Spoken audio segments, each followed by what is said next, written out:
ओम शांति। आज 23 नवंबर 2024 का मुरली चिंतन है। आज मीठे बाप दादाजी ने कहा, मीठे बच्चे, देही अभिमानी बनकर सर्विस करो तो हर कदम में सफलता मिलती रहेगी। एक होती है देह अभिमानी स्थिति, एक है देही अभिमानी स्थिति। जब से रावण राज्य शुरू हुआ, यानी कि द्वापर से, हम अपनी देही अभिमानी स्थिति को भूलते चले गए, क्योंकि सतयुग और त्रेता में हम देही अभिमानी बनकर रहते हैं, यानी कि आत्म अभिमानी। लेकिन जैसे ही द्वापर आता है तो देहभान आने से हमारी आत्मिक स्थिति को हम भूल जाते हैं और देह अभिमानी बन जाते हैं। जैसे जैसे देह अभिमान आता गया, वैसे वैसे विकार आते गए, वैसे वैसे आत्मा नीचे गिरती चली गई और एकदम काली बन गई। और आज देखो क्या हाल हो गया है। आत्मा की जीरो कला हो गई है, कोई कला नहीं है आत्मा में। तो बाबा ने कहा कि अब आपको क्या करना है, देही अभिमानी बनने का अभ्यास करना है। अपने को बार बार आत्मा समझना है, आत्मा समझ उसे को याद करना है। याद करने से आत्मा पवित्र बनती है और सतो प्रधान बनती है। तो बाबा ने कहा, बच्चे सर्विस तो करना चाहते हैं, लेकिन सर्विस में सफलता नहीं मिलती, सर्विस के ख्यालात ही नहीं आते हैं, क्योंकि देह अभिमान है। और देह अभिमान कैसे जाएगा? उसे को याद करने से जाएगा। अपने को आत्मा समझने की प्रैक्टिस करनी है। कुछ समय के लिए बैठना चाहिए जरूर, 5-10 मिनट अपने आप को देखो। प्रकृति के बीच में अपने बिंदु स्वरूप को देखो। मैं परम पूज्य आत्मा हूँ, मैं एक आत्मा हूँ, मैं ये देह नहीं हूँ। तो ऐसे ऐसे हम संकल्प करते हैं अपनी आत्मिक स्थिति में। जब हम कुछ समय के लिए बैठते हैं तो हमारी धीरे धीरे आत्मिक स्थिति बनने लगती है। और जब आत्मिक स्थिति बनने लगती है तो परमात्मा स्वतः ही याद आता है, उसको फिर हमारी कशिश होती है। जितना जितना आत्मा बाबा को याद करती है, वैसे तो प्रधान बनने की हमारी जो यात्रा है वो बड़ी तेजी से बढ़ती है। और फिर बच्चे सर्विस भी बहुत अच्छी करते हैं। जितना आत्मा बाबा की याद में रहेगी, योग युक्त रहेगी, तो ज्ञान ज्ञान में जौहर आएगा, ज्ञान की तलवार में जौहर आएगा। फिर हम किसी को भी सुनाएंगे ना, बाबा का परिचय देंगे, हम अपना ज्ञान समझाएंगे, तो फट से उन्हें समझ में आएगा, क्योंकि हम आत्मा समझ सम्मुख आत्मा देखते हुए ज्ञान सुना रहे हैं। अब बाबा ने एग्जाम्पल दिया कि तलवार तो 10 रुपए की भी आती है, 50 की भी आती है, 500 की भी आती है। तो जितना याद होगी उतना याद तलवार में धार होगी, आत्मा को तुरंत ही वो घायल करेगी। यानी कि आत्मा को तुरंत तीर लगेगा, वो ज्ञान उसकी समझ में आएगा। तो इसलिए बाबा ने कहा, योग युक्त अवस्था में रहने का अभ्यास करो। बार बार अपने आप को बिंदु स्वरूप में स्थित करने का अभ्यास करो। परम धाम में जाओ, अपने आप को बिंदु देखो और बाबा बिंदु के संग बैठा हुआ अनुभव करो। ऐसे ऐसे ये अभ्यास करने से फिर हमारे अंदर जो देह अभिमान की इतनी परतें जम गई 63 जन्मों से, वो कटने लग जाएंगी। जैसे जैसे देह अभिमान छूटता जाएगा तो हमारा जो सत्य स्वरूप है, आत्म अभिमानी स्थिति, वो जागृत होती जाएगी। अब पुराने को छोड़ना है और जो हमारा सत्य स्वरूप है उसे स्वयं में धारण करना है। अब हम नई दुनिया में जा रहे हैं। अब हम ब्राह्मण सो देवता बनने जा रहे हैं, और देवता सदा पूज्य होते हैं, आत्म अभिमानी होते हैं। बाबा में कितना प्यार से समझाते हैं, रोज कितना प्यार करते हैं, और प्यार प्यार से हमें मनुष्य से देवता बना देते हैं। और फिर जब रावण आता है, रावण देवभान का ऐसा हमें प्यार करता है कि हमें कितने विकार आ जाते हैं। वो टेम्पटेशन देता है, हमें आकर्षित करता है। लेकिन हमें बाबा कहते हैं, तुम्हारी माया के साथ बहुत भारी बॉक्सिंग है, किसी भी प्रकार के टेम्पटेशन में नहीं आना है। ना वस्तुओं का आकर्षण, ना किसी विकार का आकर्षण, कुछ भी नहीं होना चाहिए। कोई इच्छाएं नहीं होनी चाहिए। इच्छा मात्रम अविद्या बन जाओ। तो जितना आगे जाता है, उतनी ज़्यादा बॉक्सिंग होती है। क्योंकि जो फ्रंट में होता है, तो लड़ाई तो उसी के साथ होती है ना, और जो पीछे-पीछे है, तो उनके साथ क्या लड़ाई होगी? कोई भी लड़ाई नहीं होगी। तो बॉक्सिंग किसके साथ है? जो सबसे आगे फ्रंट पे खड़ा है। बलवान के साथ माया बलवान होकर लड़ती है। तो इसलिए बाबा ने कहा, देही अभिमानी स्थिति का अभ्यास करो। फिर तुम्हें सर्विस के बहुत-बहुत ख़्याल अपने आप आएँगे। मैं ये सर्विस करूँ, मैं ये सर्विस करूँ। गवर्नमेंट हाउस में जाएँ हम, वहाँ म्यूज़ियम लगाएँ। अब ऑफ़िसर्स को तो समझ में आता ही नहीं है। बाबा कहते हैं बहुत-बहुत है, ज्ञान उनकी बुद्धि में बैठता ही नहीं है।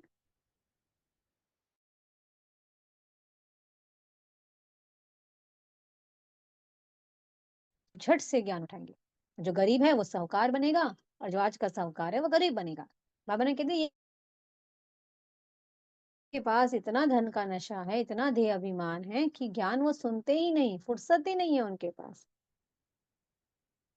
तो इसलिए क्या होता है, उन्हें ये दंड मिल जाता है ड्रामा के अनुसार, कि भाग्य विधाता सुख बाँट रहा था, भाग्य बाँट रहा था, और वो देह अभिमान के झूठ में फँसे पड़े थे। और गरीब विश्व के मालिक बन जाते हैं। मम्मा देखो क्या लेकर आई, अपना सिर्फ तन और मन लगाया, धन नहीं था उनके पास। क्या बनी, विश्व की महारानी बनी है। और पापा कहते हैं, मैं हूं ही गरीब निवास, गरीबों के लिए ही आता हूँ। लेकिन फिर साथ साथ बाबा ये भी कहते हैं कि साहूकारों को भी परिचय देना है, बड़े बड़े ऑफिसर्स के पास जाओ। क्योंकि लोग, जो बड़े आदमी आगे आते हैं, तो जो उनके फॉलोअर्स हैं, जो उनके साथ साथ चलने वाली आत्माएं होती हैं, या जो प्रजा में हैं, तो वो लोग समझते हैं कि इतने बड़े बड़े आदमी भी चलते हैं, चलो हम देख के तो आए, आखिर यहाँ पे क्या होता है। इसलिए बाबा बड़े बड़े ऑफिसर्स को आगे रखने की बड़ी सलाह देते हैं, उनसे ओपनिंग कराते हैं। कोई मंत्री आगे आता है, तो उस मंत्री के जितने भी वोट देने वाले हैं, जो भी लोग, जो भी प्रजा है, जो साथ-साथ उनके चलती है, तो वो सब लोग भी फिर देखते हैं आके, कि आखिर देखें तो सही यहाँ पर क्या है, इतने बड़े-बड़े मंत्री भी आते हैं यहाँ पे। तो आने वाले समय में बाबा ने आज बता दिया है, प्राइम मिनिस्टर भी आएँगे, प्रेज़िडेंट भी आएँगे, विलायत से भी सब आएँगे। आज बाबा ने तारीफ़ करी है विलायत वालों की, उनकी बुद्धि बड़ी अच्छी है। वो तो सीखना चाहते हैं। आखिर हम जानना चाहते हैं कि भारत का ऐसा कौन-सा राजयोग है, जो भारत इतना धनवान था, और भारतवासियों की बुद्धि कैसी बन गई है? तमोप्रधान बन गई है। तो विलायत से आवाज़ निकलेगा, अब वो समय बस शुरू हो रहा है। आज बाबा ने एक और प्रश्न किया, किस स्मृति में रहो तो देह अभिमान नहीं आएगा? बाबा ने कहा देह अभिमान बार-बार आ जाता है। तो कौन-सी स्मृति रखें जिससे देह अभिमान आए नहीं? हम हैं गॉडली सर्वेंट। सर्वेंट का अपना कुछ नहीं होता है। उसे सिर्फ मालिक की जी हजूरी करनी होती है, कि मेरे मालिक ने ये ऑर्डर किया और मुझे ये करना है। हम किसके सर्वेंट हैं? हम भगवान के सर्वेंट हैं। जो बाबा ने हमें श्रीमत दी है, हमें उसका उसका पालन करना है। कितना बड़ा नशा बाबा हमें चढ़ाते हैं, खुद भगवान पढ़ा रहा है, वो भी इतने गुप्त वेश में। गुप्त हमारी पढ़ाई और गुप्त रीति से ही हम योग बल से विश्व की राजाई ले लेते हैं। माखन मिल जाता है हमें राजाई का, और दो बिल्ले आपस में लड़कर खत्म हो जाते हैं। तो बाबा ने कहा, देखो जितना जितना तुम योग में रहोगे, जितना जितना हम समय निकालेंगे, एकांत में बैठकर बाबा को याद करेंगे, चलते फिरते बाबा की याद में रहेंगे, तो देह अभिमान छूटता जाएगा। इसमें धैर्यता भी धारण करनी होती है। ऐसा नहीं कि हमने आज प्रैक्टिस की और हम 1-2 महीने में कह दीजिए हमारे से तो देह अभिमान छूटता ही नहीं। अभी तो हमारे अंदर बहुत विकार हैं, क्रोध आ जाता है, ऐसे-ऐसे हो जाता है, बहुत सारे पेपर्स आते हैं। नहीं, हमें धैर्यता भी धारण होती है। बस उसको अर्पण कर दो। सच्चे-सच्चे बनकर रहो। उसके साथ पूरा ईमानदारी के साथ चलो। तो फिर वो हमारी आत्मा में बल भरता है, शक्तियाँ भरता है, जिससे आत्मा धैर्यता को धारण कर अपनी इस यात्रा को बड़ी सहजता से करती है, और फिर सतो प्रधान बनती है। सबको संपूर्ण कर्मातीत बनना है ना, तो बनेंगे कैसे? उस एक की याद से। याद से ही सतो प्रधान बनते हैं। जितना याद उतना जौहर बढ़ता है। योग का बल इतना बढ़ता है, सामने वाली आत्मा हमारे चेहरे से, चलन से समझ जाती है कि आखिर इनके साथ है कोई शक्ति है इनके साथ। चेहरा ही हमारा इतना आकर्षित करता है। पवित्रता की चमक आ जाती है, रॉयल्टी आने लगती है। लेकिन वो धीरे-धीरे आती है, ऐसा नहीं कि एकदम में आ जाएगी। जितना-जितना पवित्रता बढ़ेगी, उतनी-उतनी रॉयल्टी आएगी। दैवीय गुण अपने आप इमर्ज होने लग जाते हैं। हमारी आत्मा में ही सब कुछ है, लेकिन वो इस समय छिपा हुआ है, हम भूले हुए हैं उसको। तो याद से क्या होता है, जो रावण के संस्कार आए वो भस्म होते जाते हैं और जो हमारे ओरिजिनल अनादि संस्कार हैं, हमारे आदि संस्कार हैं, गुण हैं, वो जागृत होने लगते हैं। तो बस उस एक को याद करो, जो हमें वो श्रीमत देता है, उसका पालन करो। जब हम उस एक की श्रीमत पर चलते हैं ना, तो हमें बहुत-बहुत दुआएँ देता है वो। उस एक की दुआ, बस बात मत पूछो, क्या भाग्य बना देती है हमारा। इस विश्व के मालिक बन जाते हैं। बाबा कहते हैं कभी-कभी नशा चढ़ाया करो, देखा करो अपने जड़ चित्रों को। देखो लक्ष्मी नारायण बनने जा रहे हो। किसने बनाया इन्हें? खुद परमात्मा ने। सिर्फ यही संगम है, जब भगवान हमें मिलता है। फिर नहीं मिलेगा वो पूरा कल। तो इसलिए बाबा की एक-एक श्रीमत पर चलकर उसकी दुआएँ कमानी है। मीठे सद्गुरु जी वरदान दे रहे हैं। तूफान को तोहफा समझ सहज क्रॉस करने वाले संपूर्ण और संपन्न भव।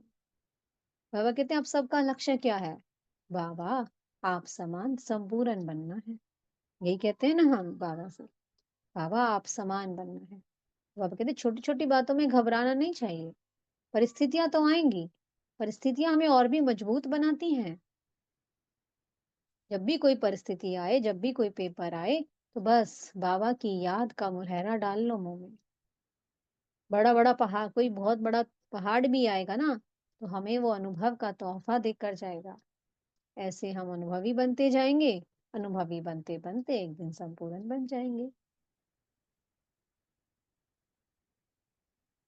फिर एक दिन ऐसे हम परफेक्ट बन जाते हैं कि तूफ़ान भी सामने से आने से पहले ही चला जाता है, कि इनके पास आने का कोई फ़ायदा नहीं है।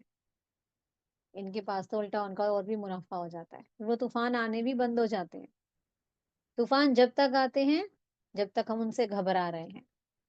जब हम अचल अडोल बन जाते हैं कि नहीं अब चाहे कुछ भी हो जाए, बस मैं बाप का बन गया, मैं बाबा की बन गई, अब कोई कुछ भी हो जाए। अब तो बस मुझे आगे बढ़ते जाना है, उस एक को याद करते जाना है। तो फिर बड़ा पहाड़ भी रूई बन जाएगा, तूफ़ान तोहफ़ा बन जाएगा और हम अपनी उस संपूर्ण अवस्था को, अपने उस विष्णु स्वरूप को प्राप्त कर लेंगे। स्लोगन है, अलबेलेपन को समाप्त करना है तो स्वचिंतन में रहते हुए स्व की चेकिंग करो।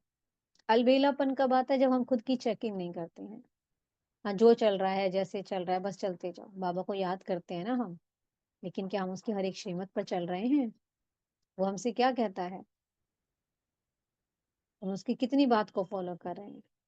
कितना अपने को आत्मा समझते हैं? कितना सबको भाई-भाई की दृष्टि से देखते हैं? जितना भी याद आए, ऐसा नहीं कि देखो निरंतर तो याद अभी किसी की भी नहीं है। बाबा कहते हैं वो समय अभी नहीं आया है। धीरे-धीरे बनना तो है ना वो समय, जब प्रैक्टिस करेंगे तभी तो वो समय आएगा, ऐसे तो कभी वो समय आएगा ही नहीं और समय निकल जाएगा। बूंद-बूंद से सागर भर जाता है। तो इसलिए जब भी याद आए, प्रैक्टिस करो बाबा की आत्मिक स्वरूप में स्थित होने का। बाबा जो हमें श्रीमत देते हैं, उसका पालन करो। खुद की चेकिंग करो, अभी मुझ में क्या कमी है? अभी कितनी इच्छाएँ हैं मुझ में, कितना आकर्षण है किसी की ओर मैं कितना आकर्षित हो जाता हूँ। क्या मेरे में अभी भी वस्तुओं का आकर्षण है? वैभव का आकर्षण है? कितना देह भान है? कितने विकार हैं? तो जब हम खुद की चेकिंग करते हैं, उसको पूरा-पूरा मेल बताओ बाबा को, बाबा मदद करता है। फिर धीरे-धीरे क्या होता है, ये सभी विकार, सभी कमी-कमज़ोरियाँ समाप्त हो जाती हैं। इसके लिए अलबेला कभी नहीं बनना है, हमेशा अटेंशन में रहना है।